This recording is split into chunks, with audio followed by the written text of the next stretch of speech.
Hello, my name is Neil Callahan and I'm your instructor for EDU 145, Child Development 2, and this serves as part 1 of the video presentation for Chapter 12. Chapter 12 deals with gender and how children over time develop their concept of gender, who they feel they are as a boy or as a girl. So let's learn a little bit about what gender is before we get too deep into the subject. So what is gender? Now, gender refers to the sociocultural and psychological dimensions of being male or female. I've talked about gender and sex in some of our other classes. I've often explained gender as what you think you are psychologically, and sex is what you biologically are, the parts you were born with. So our definition for Child Development 2 will be that gender refers to the socio-cultural, which is decided by your society and the culture you live in, and the psychological dimensions of being male or female. Now, when you break down gender, it has two aspects, gender identity and gender role. Gender identity refers to the sense of being male or female. Do you feel you are a female? Do you feel you are a male? Biologically, I may be a male, but psychologically, maybe I identify gender identity-wise as a female. Best example I can give you is someone like Bruce Jenner, born a man, but later on in life, for a long time in his life, he felt that he was a woman. So, later in life, he just decided to identify as a female and, changed his name and had some, gender reassignment things, procedures done. And now he is known as Caitlyn Jenner. So that's kind of an idea of gender identity. It refers to that sense of being male or female. It includes the knowledge, the understanding, and the acceptance of being male or female. So your gender identity, what do you, as a man, what do I see myself as being to meet that definition? What have I learned? What do I understand? What do I feel is accepted for me to be and to behave as a male? In your case, a female. Then you have gender role, which refers to expectations for how males and females should act or think or feel. That is subject to what society you were raised in, what culture you were raised in, how your parents raised you, what religion you were a part of. Lots of things like that have influence over gender role. Those expectations that society has for males and females. Society has this idea of how men should think, feel, and act. Same thing for women. Another term we'll talk about in this chapter is gender typing.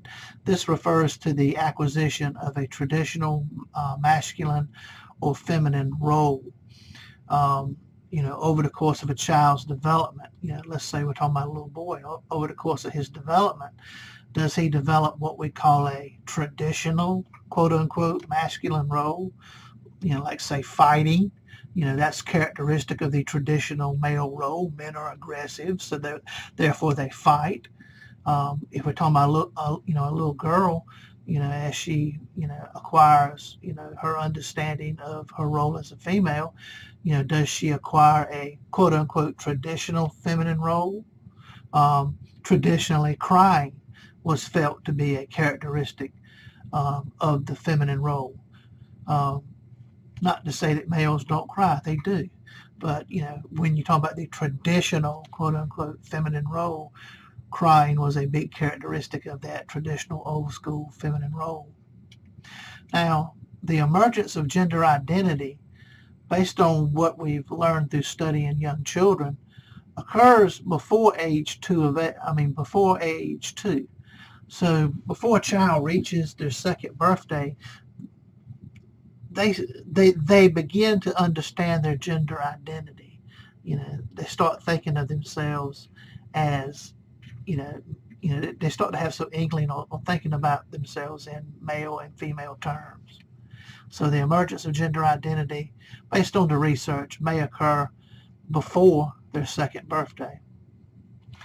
Now, let's look at some influences on gender development.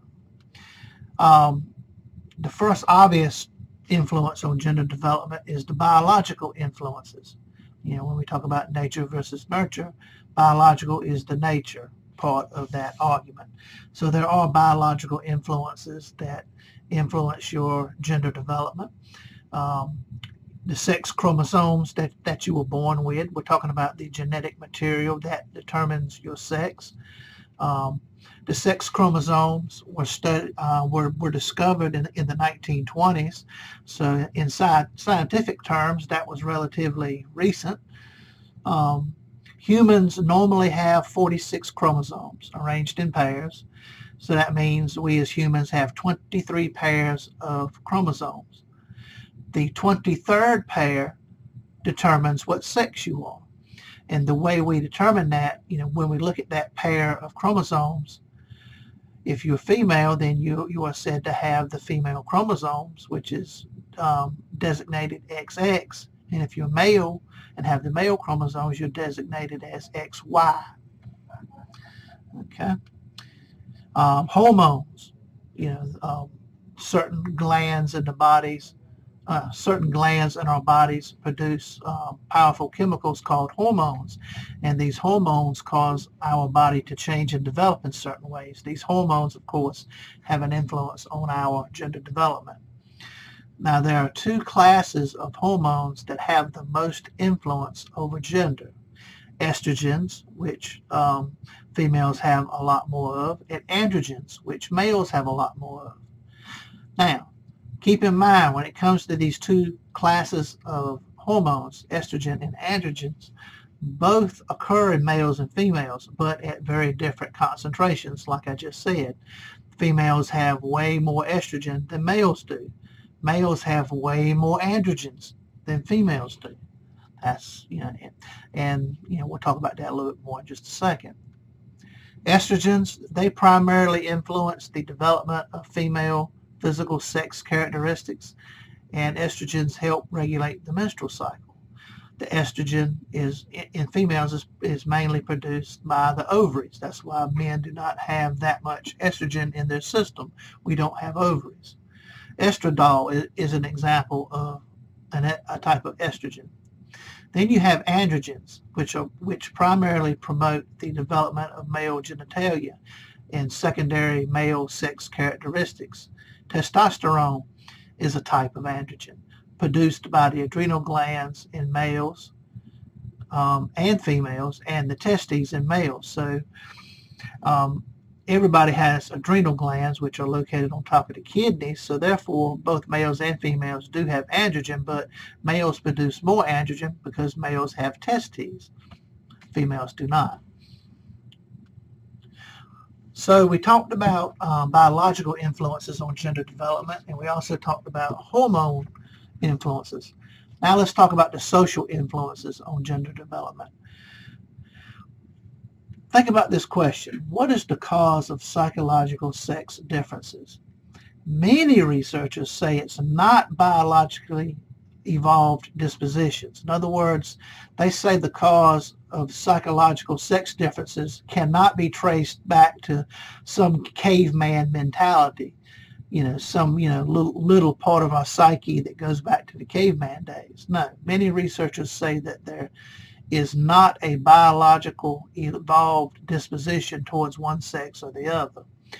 Many researchers argue that the psychological sex differences between males and females are due to our different social experiences, the different ways we're raised, the different expectations society places on us, the different ways society treats us and looks at us. Now, to understand this, we're going to use the social role theory, which states that gender differences result from contrasting positions and social roles that men and women have. Think about American society. When it comes to our society, think of some of the different positions that men and women have and some of the different social roles that we have. And think of the different ways we're looked at. based on whether we're male or female. Now, in our society and most cultures around the world, women tend to have less power and less status than men do. They tend to control fewer resources. They tend to perform more domestic work.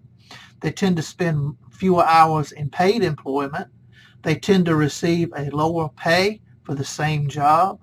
And they are thinly represented in the highest levels of organizations. So although we do have women world leaders, we don't have as many women world leaders as we have men world leaders. And we have women CEOs, but not as many CEOs as we have men. Okay? This is true in our society and many cultures around the world, unfortunately. Sex differentiated behavior may be caused by gender hierarchy and the sexual division of labor. Think of how our society here in America has been over the last couple of decades. Think about, for example, the sexual division of labor. When it comes to caring for the kids, who in most households tends to have the bulk of that responsibility? You guessed it, the mother. Not to say that in some cases you won't find the father taking the bulk of the load, but in most houses where there's a man and a woman raising the children, the woman's doing most of the work. And as far as gender hierarchy, look at our society, even though we're getting better, we're still not equal as far as the sexes. For every dollar a man earns, a woman in America might earn 80 cents of that dollar doing the same work. So we hadn't quite got there, equality wise. There are two theories on how children acquire masculine and feminine attitudes and behaviors from their parents, because of course parents are a large socializing influence on children. Parents have a large influence on their child's gender development, and there's two theories as to how parents socialize their children gender-wise. The psychoanalytic theory of gender and the sociocultural, the social cognitive theory of gender. I don't think much of the psychoanalytic theory of gender because, let's just say Freud has some odd views. But the social cognitive theory of gender, when we get to it, it makes a lot of sense. But let's look at the psychoanalytic theory of gender first. The psychoanalytic theory of gender, as explained by Freud, is best served up in our little story of the Oedipus complex. You may remember that from Child Development 1. Oedipus is a Greek myth. Oedipus was a son who desired the affections of his mother, but he kept these desires to himself because he knew that he would be punished harshly by his father if he let these feelings be known. So instead of acting on these feelings towards his mother, instead he tried to focus more of his attention on his father, trying to be more like his father. That is the Oedipus complex, and that is how Freud tries to explain his psychoanalytic theory of gender development. I told you it was kind of strange. Now, the social cognitive theory of gender development goes like this. It emphasizes that a child's gender development occurs through observation and the imitation of gender behavior. And through rewards and punishments, the child experiences what they learn to feel is gender appropriate, and what they learn to feel is gender inappropriate behavior. That's the social cognitive theory of gender development. Children learn from what they see. They learn about gender roles and gender identity through observing those around them, mom and dad and other important people in their lives, and they imitate what they see. And if they behave in a certain way that mom and dad or whoever deems as inappropriate for their gender, let's say, I'm a little boy and I want to play with my sister's Barbie dolls, my father may see that as gender inappropriate and he punishes me. And over time, I will probably stop doing that. But if I was rewarded for that behavior, then maybe I would continue to play with dolls. It's just kind of that basic reward punishment sort of cycle. But that's how the socio-cognitive theory of gender works. Like I said, I think more of this than the other one we talked about, because through observation and imitation, children don't learn a lot of things. So they learn what they live. They learn what they see. I try to raise my children, for example, in what I call a 21st century way. In other words, I try to let them know that men and women are equals, and when they get married, they're expected to, do their fair share, help take care of the kids, help do homework, help go to, ball practice, and and help wash dishes and clean the house and all that stuff. It's not, it's not the 1950s anymore. It's not the world their grandfather grew up in. Now, let's look at parental influences on gender development. Parents, of course, by what they do and the examples that they provide, influence their child's gender development. So once a couple have a child, their actions and how they live their lives by example, that has an influence on their child's gender development. Think about our society. As soon as we label a little baby a boy or a girl, virtually everybody, I don't care who you are, they begin to treat that infant in a gender-specific sort of way. They've done experiments on this. They take a little baby, doesn't matter what the sex is. Let's say the little baby is a male, and they take that male baby and dress that male baby up in female clothing and go into a room and see how strangers react to the baby. Okay, the strangers react to the baby in the way that they would react towards a little baby girl.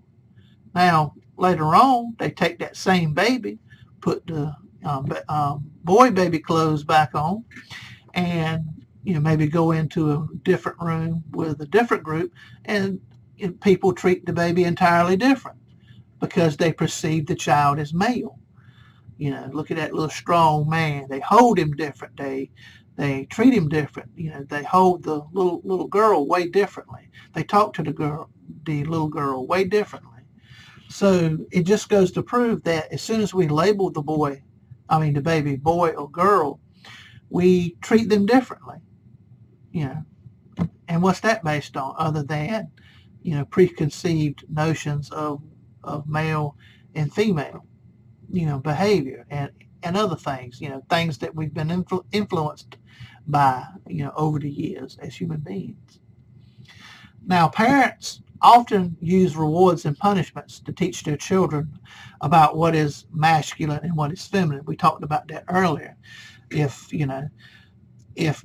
myself as a father, punished my children when they did anything that I thought they did that was quote unquote feminine, then odds are they would probably stop doing those things. If I rewarded those things, then those things would probably continue. So parents often use rewards and punishments to teach their children about what they feel is a masculine behavior or role characteristic, or on the flip side, what is what is an appropriate female characteristic or female role or behavior. When it comes to an influence on a child's overall gender development, which parent is more important? Both mothers and fathers are equally important in the lives of their children. So one parent is no more important than the other. Unless one chooses not to be as important, then of course, then the one that actually does their job is more important. One thing we do know, based on research and just based on common sense, mothers and fathers often interact differently with their sons and daughters. When it comes to how mothers interact with their children, generally they have more of a, physical care, nurturance type interaction. That's the sort of things that mothers do. The mothering aspect of the family, towards the children. That's typically something mothers do. The mothers in many cultures socialize their daughters much more so than their sons. Not to say that mothers don't socialize their sons, but they definitely have a large role in socializing their daughters. So mothers in many cultures socialize their daughters to be more obedient and responsible, more so than their sons. Not to say that we do the same thing here in America, but in many cultures they do. Um, Mothers also may place more restrictions on their autonomy. Any of you who grew up with brothers and sisters, and let's say you're female, you might remember your brothers were treated a lot differently than you, even if they were younger than you. For example, maybe they got to stay out later on a Friday night, and you had to be home earlier, and you were older than them. And what was the reason for that, other than you're female and they're not? But mothers and fathers place more restrictions on females based on their autonomy. Now, fathers, when it comes to their role with the children, they are generally in more of a playmate role typically.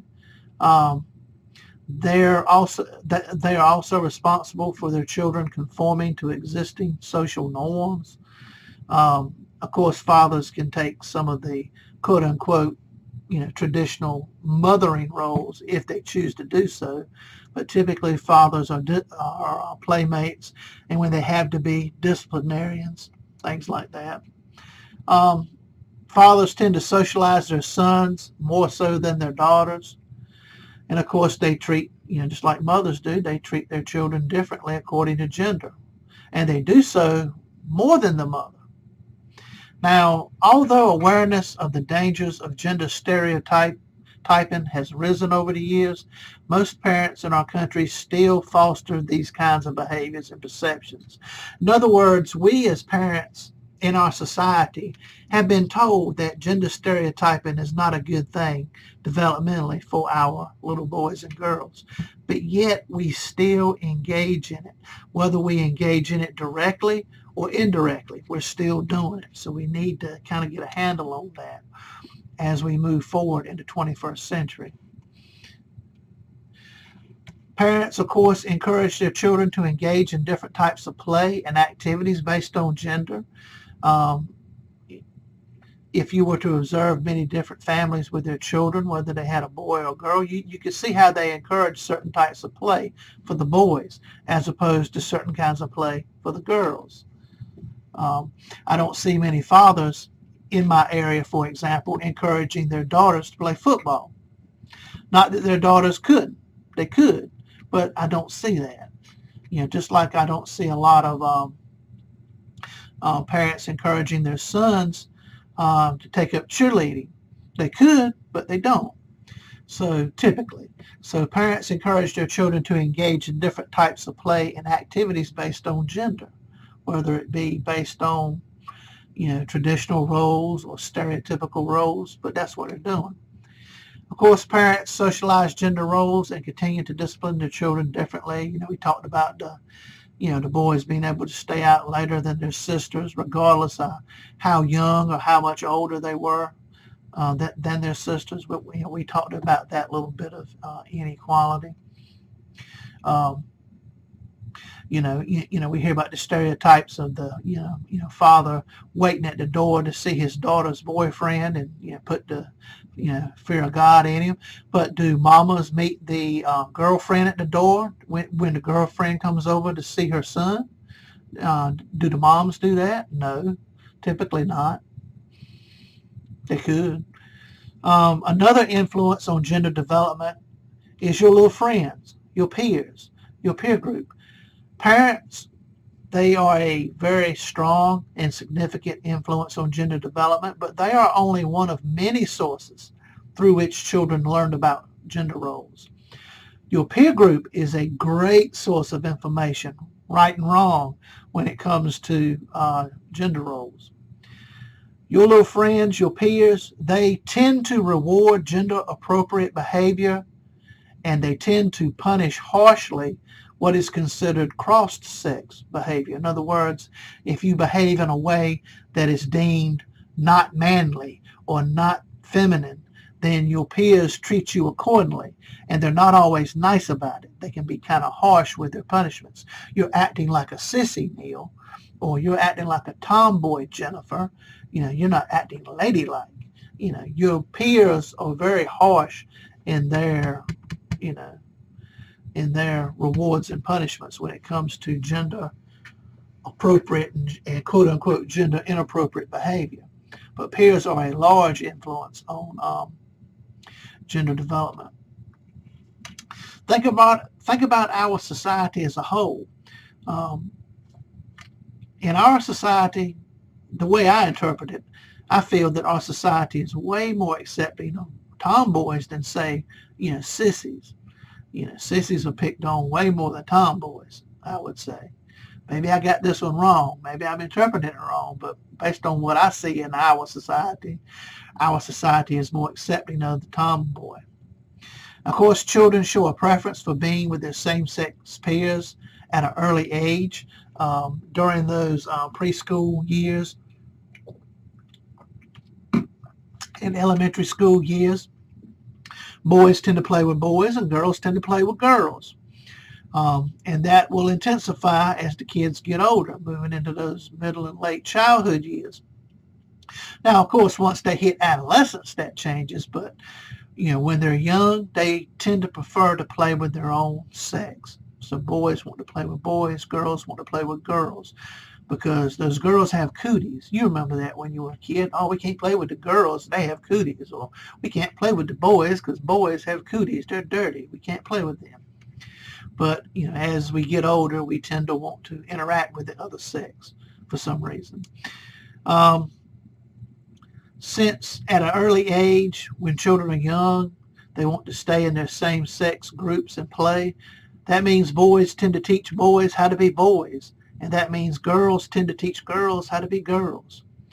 I often call the playground the gender school. You learn a lot about how to be a man or how to be a woman, right or wrong, on the playground from your little friends, your peers. Now, peer demands for conformity to gender roles, they're high during childhood, but they increase during adolescence. So your peer group places high demands for conformity to gender roles, or what they interpret are gender roles. And that increases when you get into the adolescent years. Peer approval or peer disapproval has a very powerful influence on a child's gender attitudes and behaviors. Young people want to impress their peers. They want to be accepted by their peers. They want to be seen as cool. So to gain their peer approval, then they will probably behave in ways that fit more of what the group sees as gender appropriate, regardless of whether they as an individual feel different about it. The peer group in adolescence, like I said, when you were younger, the peer group tended to be the same sex. Boys hung with boys, girls hung with girls. But once you hit adolescence, the peer group tends to be more mixed gendered, boys and girls hanging together, because the boys are starting to get interested in the girls and vice versa. Another influence on gender development is the schools and the teachers who teach in those schools. Let's look at some gender differences that often create inequality in education. Some argue that the education system is biased towards males, and some think that the education system is biased towards females. So there are some gender differences when it comes to how our children are educated that can be pointed at as to causing some level of inequality. So let's address the first one, the first question. Are classrooms biased against boys? When you think about a typical classroom, what are the sorts of things that are looked for? In a typical classroom, the teacher wants compliance. They want you to follow the rules. They want you to be neat and orderly. These things are valued in most classrooms. But these types of behaviors, who are they associated with the most? These kinds of behaviors are often more associated with girls. So boys are at a disadvantage there. The large, and another inequality that may say that schools are biased against boys. The large majority of teachers are female, especially during the elementary school years. Most people I've talked to, they did not have a male teacher until they reached middle school age. So for the first 6 or 7 years of public school, you typically have female teachers, which, that's a great role model for the young girls in the classroom. But what about the boys? Boys may find it difficult to relate to the teacher. They may find it difficult to look at her as a role model for behavior because she is of a different gender. So that is another way that classrooms may be biased against males. In classroom, boys tend to be more criticized than girls in the classroom, so that might be a bias. School personnel tend to ignore that many boys are having academic problems, especially in language arts. School personnel also tend to stereotype a boy's behavior as problematic when in actuality maybe they're just acting in quote-unquote normal ways, but their behavior is just seen as problematic. Boys being boys, quote-unquote. So these are all ways that a classroom may be biased towards males. But what about the females? Are classrooms biased towards girls? Yes, girls are more compliant, and typically boys are more rambunctious, and because of that, boys get more attention than the girls. And if the boys are getting more attention from the teacher, then that is a disadvantage to the girls. Another bias against girls. Teachers spend more time watching and interacting with the boys, while the girls work and play quietly on their own. So once again, another example of teachers spending more time and having more interactions with the boys than they do the girls. And that can be a negative for a girl's development. So that's another potential bias against females in the classroom. Boys tend to get more instruction than girls, and they tend to get more help when they have questions. Boys are more likely to get lower grades and be grade repeaters. But girls, based on, self-esteem studies, they tend to believe that they're going to be less successful in college. And I've talked about this many times in other classes, especially when I'm dumping on the SAT. Boys tend to score higher on the SAT, a supposed indicator of future college success. So the boys are scoring higher on the SAT, but at the end of the freshman year, the girls have higher grades. So you tell me, what good the SAT is. I'll tell you, no good. But that's another story. Another bias of the classroom towards females. When children enter first grade, they both, whether they're male or female, roughly have the same level of self-esteem, but by the time boys and girls get to middle school, of course, a girl's self-esteem is lower, which that's probably tied to adolescence and puberty. Boys tend to be more happy with the changes to their bodies. Girls tend to be less satisfied with the changes. When elementary school children are asked what they want to be when they grow up, the boys list more career options than the girls do. That's why they have programs now in schools that are trying to get more girls interested in STEM programs. In other words, get more girls interested in science and math. Not to say that there are not little girls out there interested in the STEM curriculum, but they're not as many as boys. So they're trying to beef up those numbers by trying to expose more girls and trying to get them into STEM programs, science and math related areas. Girls start school testing higher than boys in all subjects, but like I said, score lower on the SAT. But, once they hit college, they tend to have better freshman grades. So, I don't like these end of the year tests, and I don't like SATs. And ACTs and ABCs and EFGs. So, I don't believe in these tests. I believe in performance. If you want to know whether somebody will do well in college, put them in a college class and see how they do.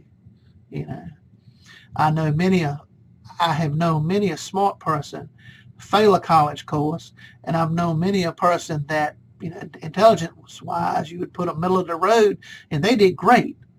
Difference between the two: internal drive, internal motivation. One wanted it more than the other, and smart had nothing to do with it. Now, let's move on. That's another soapbox issue. So we talked about evidence that schools may be biased against boys, they may be biased against girls. Let's just say that there's evidence that says that schools are probably biased towards both in some way or another. There is no happy medium. So, until we, revamp the American school system, this is going to continue to be a thing. Let's look at how the media influences gender development. When I say the media, I'm talking about TV, radio, music, videos, whatever, newspapers. The media influence on gender development. Think about the messages that the media carries about what is and what is not appropriate male or female behavior. Think about how that influences gender development. Back in the old days, men were portrayed in more powerful roles. The women were always subordinate, always the wife, always the damsel in distress, that sort of thing. But over the years, the media, as far as television media, media and films, they've gotten better about that. Think about the images that the media puts out about body image. And think about how that affects young girls. They look at these magazines, and back in the day, they see all these skinny women, and they look in the mirror, and they don't see that. And they don't understand that those pictures aren't real, or those women that they see in the magazines are not healthy. They just see, I don't look like that, and they feel bad about themselves, unfortunately. The media has gotten a lot better about that. They have such things as plus size models. Back in my day, you would call that a healthy young lady. I've often joked that in today's society, well, not today's society, but not that long ago, when they had all of those skinny models, if a Marilyn Monroe came around, they would call her fat, which, nobody would ever think Marilyn Monroe was fat, but, she certainly was not, skin and bones. She certainly didn't fit the image of what was beautiful in the 90s. All those, real skinny, druggy-looking models that looked like they were wasting away. These images put out there. And that, boys and girls see this, and that influences their gender development. Gender stereotyping, you can still see it. I mean, it's gotten better, but it's still out there in TV, in print media. And we got to be really concerned about how it, affects our young girls. And I just got through talking about that. When it comes to stereotypes of any sort, whether you're talking about racial stereotypes or gender stereotypes, once a stereotype is learned, it's not that it can't be changed, but it's hard to change it. Once you learn something, it's hard to unlearn it. So it's best not to learn it at all. So when it comes to gender stereotypes, know that they're hard to change once they're taught. So the best thing we can do as adults is not teach those things.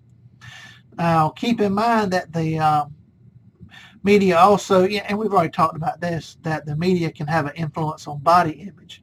Yes, the more exposure you have to media, whether it be internet, movies, TV, print ads, the more exposure you have to overall media, the more negative your body image will probably tend to be. That's unfortunate because, you look at the TV, you look at the magazine, and if you don't see people that look like you may feel like you're not worthy and look down upon yourself, whether that be right or wrong. And, like I said, media can have an influence on body image. We talked about that earlier. That's common sense. Let's look at the cognitive influences on gender development. There are lots of different mechanisms that have a role to play in the social cognitive theory of gender development. Observation, imitation, rewards, and punishments. When it comes to the social cognitive theory of gender, You learn what you see, you learn what you observe, and you imitate that. And those around you, the adults, they either reward it or they punish it. And anything that's rewarded will likely to continue. And anything behavior-wise that is punished will likely to stop happening. Interactions between the child and their social environment. These are the main keys to gender development, according to this view. Yes, the interaction between a child and their social environment. As soon as my children are born, they've been thrust into the world, the social world, and that social environment has an influence on their overall gender development, whether it be good or bad. But let's think about this. We talked about the influence of the social environment, but what about what's going on in the child's mind? What do they truly understand about gender development and how it plays a role in their own development? Do children passively acquire gender roles? They're just waiting for us to teach them how to be a boy or how to be a girl? No, of course not. They're not passively acquiring gender roles.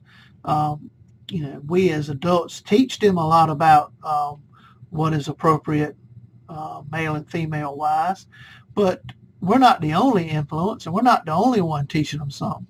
So, they're always learning, so they're not passively acquiring gender roles. Now, when it comes to the role of cognition in gender, when we talk about cognition, we're talking about mental development.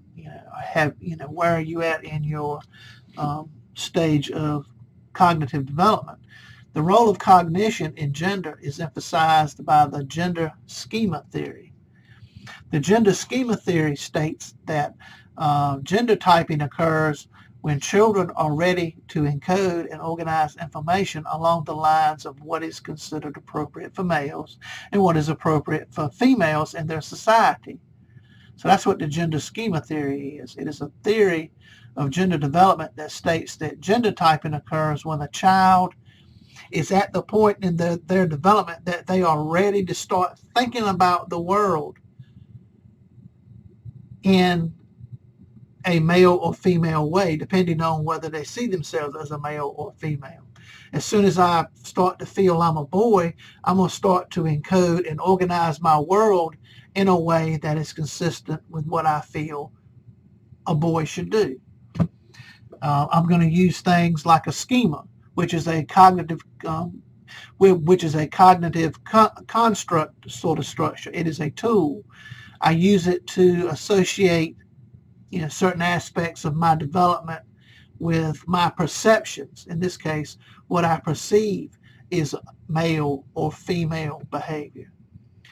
A gender schema, therefore, organizes the world in terms of male or female. So once I get to where I need to be developmentally and I'm ready, then I will start to organize my world accordingly as a man or as a female.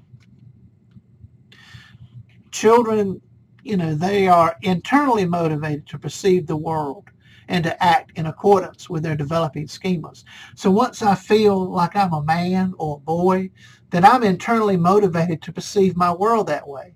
And that means, on the flip side, I'm internally motivated to not necessarily perceive the world in the opposite gender. I can understand my male view very well. It might take me some extra learning to understand the world from another gender perspective.